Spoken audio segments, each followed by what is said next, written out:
आज की रात मदीहा शाह तुम्हारी हुई। सुबह तक ये जावियर शाह के काबिल नहीं रहनी चाहिए। हवेली में कोई नहीं है, इसे चाहो जितनी बार चाहो इसको बर्बाद करो, इस हद तक इसकी गहराइयों में उतर जाओ कि ये किसी और मर्द के काबिल ही ना रहे। जावियर से मोहब्बत करने की सज़ा तो मिलनी चाहिए। आखिर को माहम शाह की मोहब्बत है जावियर जिस पे हाथ डाला है इस बेवकूफ़ लड़की ने। मदीहा और जावियर एक दूसरे को पसंद करते थे, लेकिन माहम को उनका प्यार बर्दाश्त न था क्योंकि वो खुद जावियर को चाहती थी और इसी प्यार के खातिर अपनी जान से प्यारी दोस्त को दरिंदों के हवाले कर गई थी।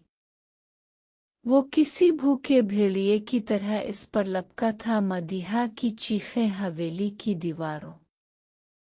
रात का तीसरा पहर था और शाह हवेली जो हमेशा अपनी शान और शौकत, रोशनियों और चहल पहल के लिए पूरे इलाके में जानी जाती थी, आज एक मुहीब और वहशतनाक सन्नाटे में डूबी हुई थी।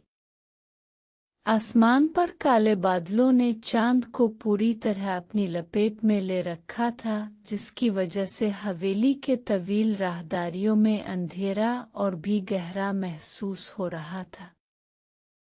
आज रात हवेली का सारा अमला, गार्ड्स और मुलाजमीन को किसी न किसी बहाने छुट्टी दे दी गई थी। हवेली में इस वक्त मौत जैसी खामोशी छाई थी और इसी खामोशी का फायदा उठाते हुए दो साए मदीहा के कमरे के बाहर खड़े थे। माहम शाह की आंखों में इंतकाम की वो आग भड़क रही थी जिसने इसकी सोचने समझने की तमाम सलाहियतें जलाकर राख कर दी। इसके चेहरे पर एक शफाफ मुस्कुराहट थी, वो मुस्कुराहट जो किसी की बर्बादी का जश्न मनाने से पहले उभरती है। इसके साथ खड़ा बॉबी जिसकी नज़रों में एक दरिंदे जैसी भूख और लालच था, बेसब्री से बंद दरवाजे को घोर रहा था। माहम ने अपना रुख बॉबी की तरफ किया और इंतहाई सर्द जहरीले लहजे में बोली, आज की रात मदीहा शाह तुम्हारी हुई। मैंने रास्ता साफ कर दिया है। हवेली में इस वक्त एक भी शख्स मौजूद नहीं है जो इसकी चीखें सुन सके। इसने बॉबी के कंधे पर हाथ रखा और अपनी बात पर जोर देते हुए कहा, याद रहे बॉबी, सुबह तक ये जावियर शाह के काबिल नहीं रहनी चाहिए। जैसे चाहो जितनी बार चाहो इसको बर्बाद करो। मुझे इसकी वो हालत चाहिए कि जावियर जब इसे देखे तो खून के आंसू रोए। जावियर का गुरूर बहुत ऊंचा है ना। वो समझता है कि वो अपनी हर चीज, हर रिश्ते को महफूज रख सकता है। आज इसका ये गुरूर खाक में मिलेगा। जावियर की सजा तो मिलनी ही चाहिए इसे, और वो सजा ये लड़की भुगतेगी। बॉबी ने अपने होंठों पर जुबान फेरी और एक गलीज मुस्कुराहट के साथ बोला, तुम फिक्र मत करो माहम डार्लिंग, तुमने मुझे जिस काम के लिए बुलाया है वो इतनी ही सफाई से होगा कि जावियर शाह तो क्या ये लड़की खुद भी सारी जिंदगी आईने में अपना चेहरा देखने से खौफ खाएगी। बस तुम ये बताओ कि जावियर वाकई सुबह तक नहीं आएगा ना? वो कल दोपहर से पहले इस शहर में कदम नहीं रख सकता। मैंने इसकी फ्लाइट और मीटिंग्स का सारा इंतज़ाम इसी हिसाब से बिगाड़ा है।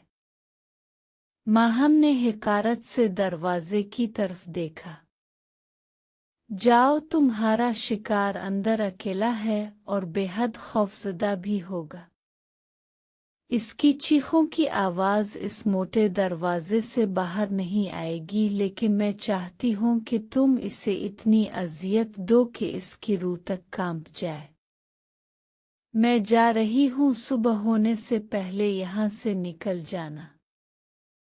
ये कहकर माहम ने एक आखिरी नज़र इस बंद दरवाजे पर डाली और मुड़कर राहदारी के अंधेरे में गायब हो गई। दरवाजे के इस पार कमरे के अंदर का माहौल बिल्कुल मुख्तलिफ था। मदीहा बेड पर सिमटी बैठी थी। इसकी बड़ी बड़ी मासूम आंखों में एक अनजाना सा खौफ तीर रहा था। आज हवेली की ये खामोशी इसे अंदर तक डरा रही थी। ज़ावियर 2 दिन के लिए शहर से बाहर गया हुआ था और उसके जाने के बाद से ही माहम का रवैया कुछ अजीब सा हो गया था। आज शाम ही माहम ने सारे मुलाजमों को ये कहकर छुट्टी दे दी थी कि हवेली में कुछ स्प्रे होना है और खुद भी अपनी किसी दोस्त की तरफ जाने का कहकर निकल गई थी। मदीहा ने ज़ावियर को कई बार कॉल की थी, मिलाने की कोशिश की थी, लेकिन इसका नंबर मुसलसल बंद जा रहा था। कमरे में जलने वाले नाइट बल्ब की मध्यम पीली रोशनी ने अजीब से साए बना रखे थे। सर्दी न होने के बावजूद मदीहा ने खुद को शाल में लपेट रखा था। अल्लाह! ज़ावियर जल्दी वापस आ जाए, मुझे यहाँ बहुत डर लग रहा है। इसने बेसाख्ता कांपते हाथों से अपना फ़ोन दोबारा उठाया, लेकिन सिग्नल गायब थे। अचानक कमरे के दरवाजे के लॉक में चाबी घूमने की आवाज़ आई। मदीहा के दिल की धड़कन एक लम्हे के लिए रुक गई। इसने तेजी से दरवाजे की तरफ देखा। कौन है? इसकी आवाज़ गिले में ही फंस कर रह गई। दरवाज़ा धीरे से खुला और एक लंबा चौड़ा अजनबी शख्स कमरे में दाखिल हुआ। इसने अंदर आते ही दरवाज़ा बंद किया और इसे अंदर से लॉक कर दिया। बॉबी की दरिंदा सिफत नज़रें मदीहा के वजूद का तवाफ कर रही थी। उसके चेहरे की शैतानी मुस्कुराहट इसका हसन देखकर और फैल गई।